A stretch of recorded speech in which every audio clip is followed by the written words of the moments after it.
The UFC just announced a whole bunch of changes to the next 3 cards. This card, UFC Vegas 93, lost the biggest favorite and its co-main event. The next card, UFC Saudi Arabia, lost its main event, and UFC 303 lost both its main event and its co-main event. But we still have some betting spots here to break down. My name is Angelo. This is We Want Picks, and I'm going to give you my bets for UFC Vegas 93. But before I give you my bets, let's talk about premium membership. We do have a membership.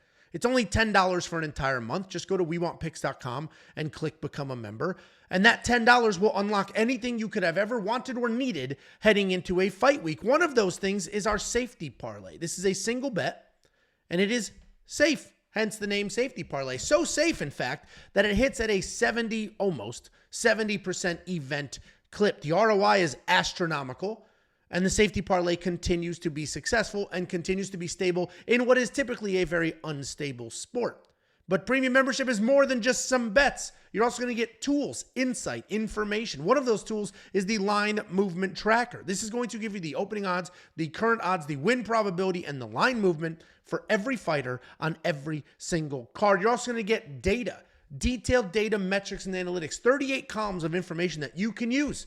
More and more sportsbooks are adding significant strike props, adding takedown props. And all of those prop bets are very easy to work your way in or out of with this data. Every single thing I just mentioned, a million other things I did not mention, are in one single package for only $10 an entire month. Not an event, not a week, a month. If you are not a premium already and you sign up right now, you're going to get UFC Vegas 93, UFC Saudi Arabia, and UFC 303. All the picks, the bets, the round line leans, the data, the daily fantasy, and everything else. WeWantPicks.com. Just click Become a Member at the top. Before I talk about my actual bets, let's talk in some generalities. Let's talk about some solid favorites and some solid underdogs. This does feel like a weird card. The more and more I look at it, there's a few fighters I get more confident in, and then a few fighters that I get less confident in.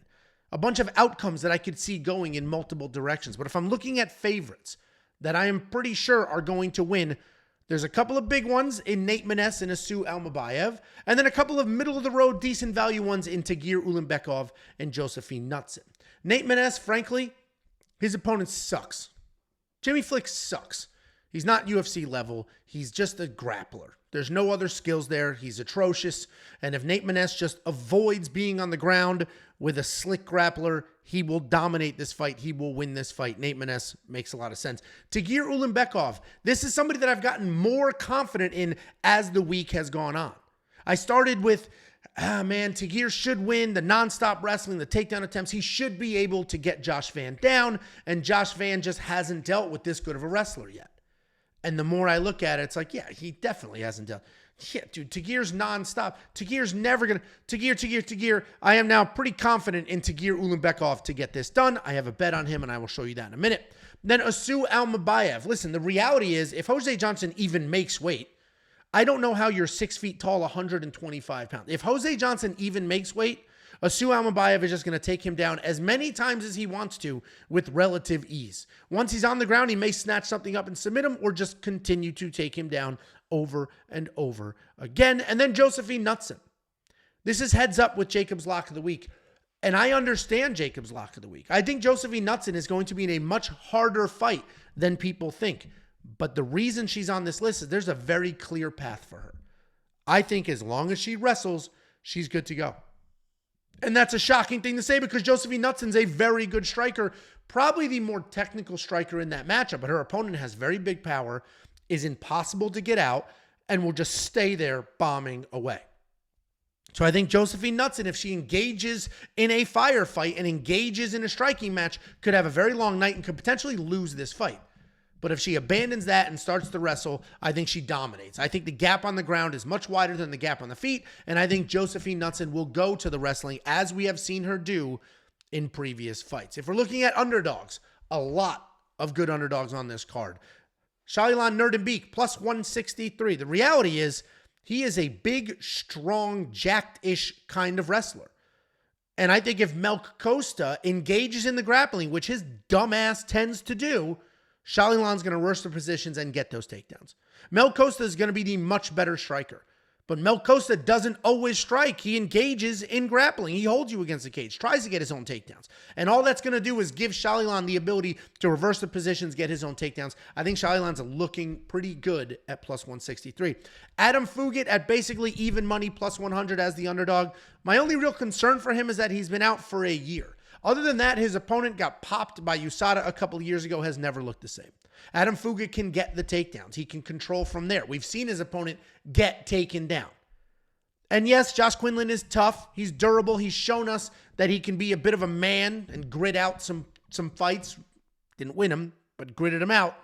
I think Adam Fugit is a solid underdog, and he can absolutely win this fight.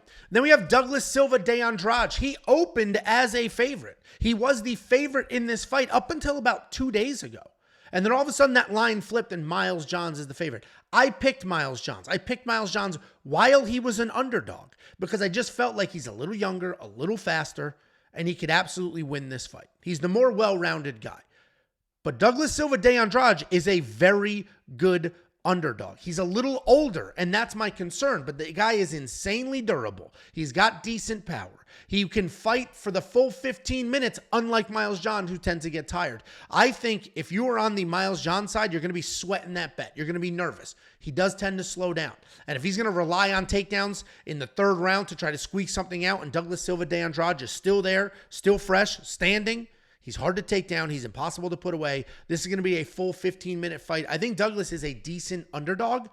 And honestly, the bet there might be plus 3.5 buying points on the judges' scorecard. And then Alex Perez in the main event. Jacob and I squarely disagreed on this fight. It is of his opinion that Taira Taira has become that guy. He is very good. He has evolved very quickly. And while I do get some of that, Alex Perez in his last couple of fights has been impressive. He defended 17 takedowns from Muhammad Mokaev. 17 takedowns. Defended them.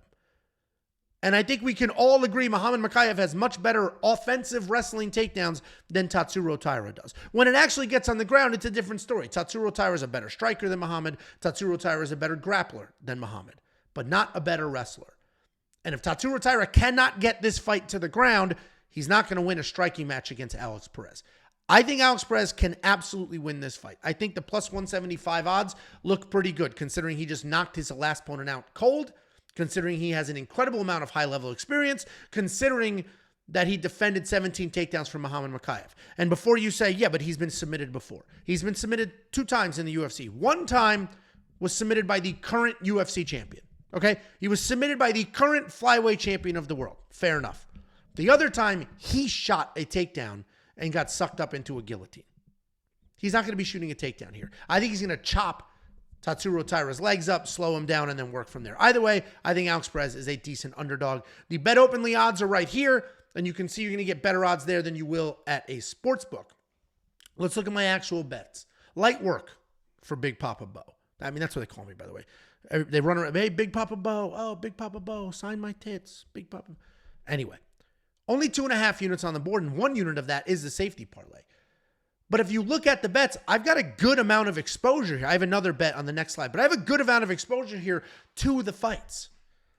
I have 1, 2, 3, 4, 5, 6 in the safety parlay. 6 fights of exposure. What I do not like to do, and a lot of you got burned last week, pay attention. What I do not like to do is have the same fighter in multiple bets or the same fight in multiple bets. Because then when you have the upsets that we had last week had 13 fights on the card, 6 of them were upsets.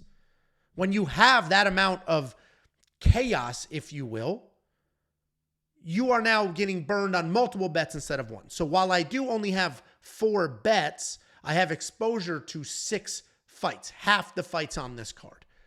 The first one is a parlay. Garrett Armfield and Brady Highstand over 2.5, parlayed with Miles Johns and Douglas Silva de Andrade over 2.5. I think both of those fights go the distance for different reasons. Armfield and Highstand are not dangerous, and Johns and Andrade are both very durable. I think those fights go the distance. I got plus money on that bet. Then I have Julia Polastri wins inside the distance, decision, no action. This bet is likely refunded, because Julia Polastri is the more dangerous of the 2 fighters. She is finishing people. She has way more power. She can snatch things up in far as grappling is concerned, snatch up some submissions. Josefine Knutsson should win this fight. Probably wins it with wrestling. But it's probably a decision, so I likely get a refund here. Or if there is a finish in that fight, it's going to be on the Julia Polastri side. That side will be the finish side. The only way the only way I lose money on this bet is if Josefine Knutsson finishes Julia Polastri, and that is not going to happen. Then we have Carly Giudice. Actually, Giudice, and go back to my quick picks to reference that. Why I said Giudice plus 3.5 points. I'm buying points on the judges' scorecards. Carly Giudice is a good fighter. She's a good striker. She's a very busy striker. She will stay in your face. She will pick up the volume and continue to move forward. I don't think she's the better striker in this matchup, so she likely loses. But this is another fight that is going to be very close. The forward pressure, the volume of Giudice might get her the nod. The only way I lose this bet is if Carly Giudice gets finished or she loses a very clear 30-27 across the board. The way I make money on this bet, the way this bet cashes, is if Carly Giudice wins outright or wins one single scorecard on the judges' scorecards. One round on the judges' scorecards. I'm a disaster this morning. If she wins one round, if it's a 29-28 across the board, we get paid. If one judge gives her a 30-27 and then another judge gives her a 29-28, we get paid. So all she has to do is win one round, and this is going to be a close fight. And let's remember, last week, all 3 underdog women won. And then I have my safety parlay. You are going to have to unlock that. Just go to WeWantPicks.com, click Become a Member. It's $10 for an entire month. That's going to give you multiple safety parlays. This week, UFC Saudi Arabia next week, and then UFC 303 the week after that. I do have another bet here. The reason this is not with the others is this is a bet openly bet. Bet openly is betting. It's very real money. You are betting. You put money out, you get money back. It's not like some weird points. It's not fantasy bullshit. It is actual betting. The difference, though, is all the bets on this screen are with a sports book. I bet against Bet Online. That's where I place these. If I win, I take Bet Online's money. If they win, they keep my money. This bet, the one with Bet Openly, I'm betting against another human. There's some other human somewhere that took my bet. And if I win, I take that person's money. If he wins, he takes my money. It's not you versus sportsbook. It's you versus somebody else. Maybe it's somebody you know if you gave them a link, or maybe it's a stranger. I put $130 on Tagir Ulanbekov to win by decision. Plus 220 odds on Tagir Ulanbekov to win by decision felt like a gift. This dude is going to win this fight. He is going to win by decision. And to get plus 220 on that is nuts. $130 to win $300. I am insanely confident in this bet. If you wanted to get this bet at a sports book, the odds are going to be nowhere near as good as this plus 220. Sorry for the poor bastard on the other side of this bet. I will be taking your money, and I will likely spend it on sandwiches. Let's take a look at Jacob's teasers. Jacob's got 6.3 units on the board. He is not done yet. We don't have the significant strike props. We don't have the takedown props, and the weigh-ins are not over. Once all of those things happen, he places more bets. But as of right now, as of this minute, 6.3 units on the board. He can essentially double that money if things go well. His underdog lock of the week is Julia Polastri. And while I went Julia Polastri inside the distance decision, no action, he went plus 3.5. Same exact logic I gave you earlier. All Julia has to do is win one single round, and then Jacob can get paid. I don't think she's going to get finished. So she just has to squeak out a round, and she might do that. She's insanely durable, insanely busy. I think she's going to get wrestled, but as we know, Vegas hates wrestlers. And then he has a moneyline bet on Tatsuro Taira. Him and I are split on that, but I didn't bet on Alex Perez. I'm not as confident on Alex Perez as he is on Tatsuro Taira. He has a moneyline bet on Tatsuro. He is very confident that Tatsuro Taira is just evolving at an incredible rate. He's just next level. Every fight, he's significantly better than the fight before that. Then he has a bunch of other bets. He has a 2-unit money line that you'll have to check out at premium membership. He does have a plus 1,800 premium prop bet, and then the rest of his bets are 3.2 more units. You can check out all of Jacob's bets, my safety parlay, and every other freaking thing that we offer for only $10 an entire month. Just go to WeWantPicks.com, click become a member. There's no weird tiers. It's $10 for an entire month. You get every single thing on that website. And then here's a closer look at Bet Openly. I mentioned it's not a sports book. It is not you versus the book. It's you versus other people. And because of that, you're going to get better odds. A sports book, BetOnline, for example, who we use. BetOnline has to build in losing. They make their money by taking yours. They go out of business. If everybody wins all the time, always, they literally go out of business. That's why an even money fight is minus 110, minus 110. There's built-in profit. They don't care what side wins. They got their profit.